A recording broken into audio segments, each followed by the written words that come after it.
Urea itu sebagai starter. Makanannya mikroba di dalam padlock itu. Lah, cuman gini Pak, para sahabat-sahabat jamur ini masih belum tahu takarannya Pak. Soalnya kalau Oke sahabat-sahabatku, untuk sahabat-sahabat jamur dimanapun kalian berada, ini alhamdulillah pada pagi hari ini saya kedatangan mentor yang mengajari saya tentang ilmu budidaya jamur tiram, tentang ilmu pertanian, bahkan yang untuk sahabat-sahabat jamur. Jadi tanda tanya kemarin, kenapa Mas saya kok menggunakan urin kelinci? Jadi inilah mumpung ada orangnya, ini jauh-jauh dari Malang. Jadi ini jauh-jauh dari Malang untuk berkunjung ke kumbung sahabat jamur atau pemuda tani di sini. Jadi saya langsung saya tanya-tanyakan biar sahabat-sahabat jamur tuh paham. Mumpung dia lihat-lihat backlog. Pak, ini backlog yang saya uji coba menggunakan, ada yang menggunakan urin kelinci dan juga ada yang menggunakan biokompleks ini Pak. Jadi kenapa Pak kok sampean itu menyarankan menggunakan saya biokompleks Pak? Jadi alasan sampean kenapa kok backlog saya ini harus menggunakan biokompleks, padahal biokompleks itu ada kandungan kimiawi. Salah satu contoh misalkan kayak urea, kayak NPK Mutiara, kayak KNO3. Tuh ada kayak gininya Pak. Padahal ini kan bukan tanaman loh Pak. Tapi kan kenapa kok bisa jadi backlog Pak? Monggo Pak. Ya, ini sebenarnya tanaman yang tidak mempunyai jati jauh. Oke. Ya, jadi tapi dia bisa berfotosintesis melalui DNA dan RNA-nya. Nah, jadi dia ini tidak perlu bahan kimia atau pupuk, tapi dia memerlukan nutrisi atau unsur hara. Maka tadi bagaimana bahan kimia yang bisa disintetiskan menjadi bahan alami. Nanti melewati apa? Melewati fermentasi. Nah, jadi hasil fermentasi itu berwujud nutrisi atau hormon. Nah, ditampung dengan urin kelinci, ditengarai di dalam urin kelinci, selain mengandung antibodi, juga mengandung zat nitrogen atau vegetatif yang cukup tinggi. Jadi kalau dicampurkan dia dalam sama-sama berbentuk alami, maka dengan bergabungnya mikroba-mikroba yang ada di pada biokompleks atau biomikroba itu bisa bersintetis muncul nutrisi alami gitu yang disebut dengan IAA biasanya gitu. Nah, di dalam jamur ini, di dalam padlock ini kalau dimasukkan atau dicampurkan bahan tersebut, maka itu yang sangat dibutuhkan oleh pinhead. Kak Ayal kemudian dia bisa berfermentasi secara lanjutan. Fermentasi bukan hanya di waktu membuat padlock itu, jadi dia bisa berfermentasi lanjutan sehingga dia akan memunculkan pinhead dengan maksimal sampai padlocknya ini sampai kempes betul, terserap secara utuh maksimal. Di samping itu terkontaminasinya bakteri buruk atau terkontaminasinya hama sangat diminimalisir oleh bahan tersebut yang sudah tercampurkan tadi. Maka kalau kita tidak berani eksperimen, tidak berani salah, ya kapan menemukan benar gitu ya. Jadi harus berani salah dulu untuk menemukan benar. Nah, semua itu kita tetap mengkondisikan sebagai bagaimana jamur itu tumbuh, kelembaban, temperatur suhu harus diperhatikan juga. Itu alasan dari saya. Jadi apapun tanamannya itu sama dengan manusia.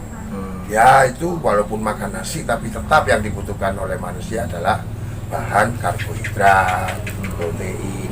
Selama makanan yang terserap oleh makhluk hidup tidak berwujud karbohidrat, protein, asam amino atau nutrisi yang dibutuhkan, selama itu juga tidak akan bisa berkompeten di dalam pertumbuhan, metabolisme atau proses metabolisme dalam tubuh makhluk hidup, termasuk jamur.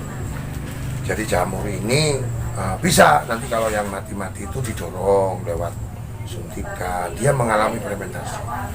Mungkin para sahabat-sahabat jamur ini Pak, Pak, saya masih belum mengajari sahabat jamur ini untuk nyuting backlog Pak. Jadi insya Allah untuk lain waktu saya akan ajari sahabat-sahabat. Nyuntik padlock ya. Iya. Suntik padlocknya, terus cara memasang yang benar itu kayak apa? Lu nyentuh situ-situ ya apa Pak gitu. Kalau satu persatu disuntiki kan Ya, bedlocknya 10.000, nyuntik 10.000 kali ya. Nanti ada teorinya sendiri di YouTube di lain kesempatan. Ini Pak bisa dilihat, ini mumpung mentornya Ben. Mumpung Ini dari bahan keras. Jadi siapa bilang kalau serbuk yang dari kayu keras itu susah. Jadi buktinya jadi ya umur 24 hari sudah bisa seperti ini. Jadi harapannya di pas 1 bulan nanti akan keluar pinhead. Gitu. Jadi nanti yang dekat dengan sinar yang tidak terkondisikan, suhu yang tidak terkondisikan bisa dipacu dengan hal-hal yang tadi saya sebutkan. Gitu, ya. Jadi ya ini saya menggunakan serbuk keras Pak. Jadi ini odin kelinci sama biokomplek. Terus dengan adanya biokomplek ini Pak, itu kan ada salah satu kandungan yang memang sangat dibutuhkan miselium, kayak misalkan kayak urea. Benar katanya beliau, urea ini adalah sebagai starter. Jadi ingat, urea itu sebagai starter. Makanannya mikroba di dalam bedlock itu.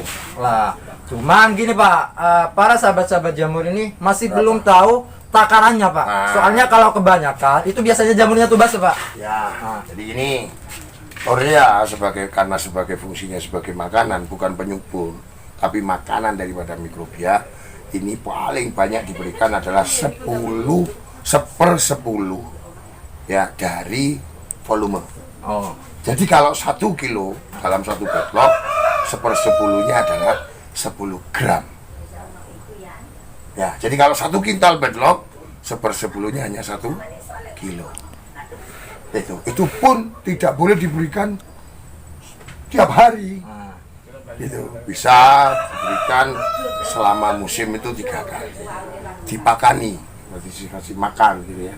Terus kemudian ada tetes di situ. Tetes itu fungsinya untuk energi.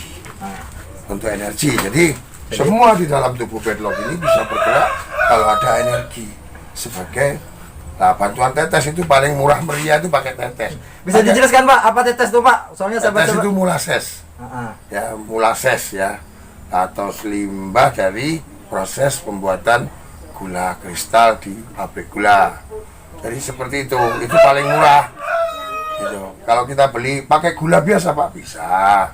Cuman lebih bagus tetes, selain murah juga kandungannya sudah murni. Sakarosa, murni glukosa, murni. Tapi kalau gula pasir itu masih ada kandungan pupuk-pupuk kimia seperti KCl, ZK dan sebagainya untuk mengkristalkan itu.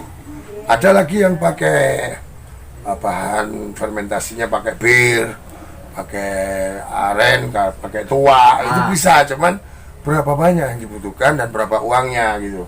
Jadi segi ekonominya saja alasannya, yang lainnya bagus, tidak ada masalah. Terus untuk mikroba ini Pak, kan di dalam baklok nih Pak, ada yang namanya mikrobanya miselium atau apa namanya? Ya, mikrobanya miselium atau mikrobanya jamur tiram Pak. Apakah ketika kita itu melakukan steam,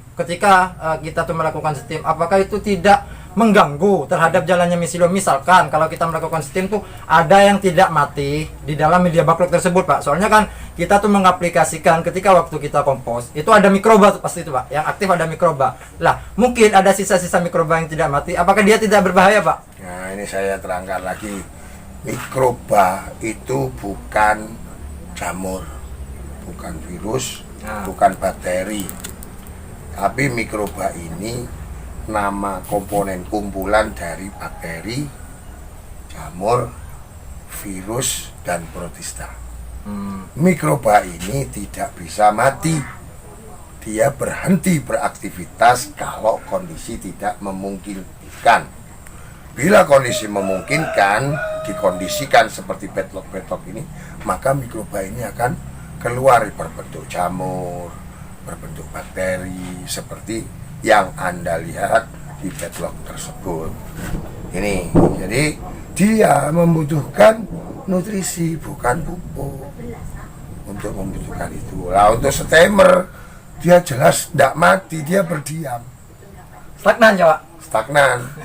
Makanya kalau panjenengan sampean semua punya bedlock yang tidak keluar pinheadnya, itu karena kondisi temperatur atau lingkungan di dalam bedlock itu tidak menjamin bisa keluarnya jamur. Maka jamur itu akan berhenti.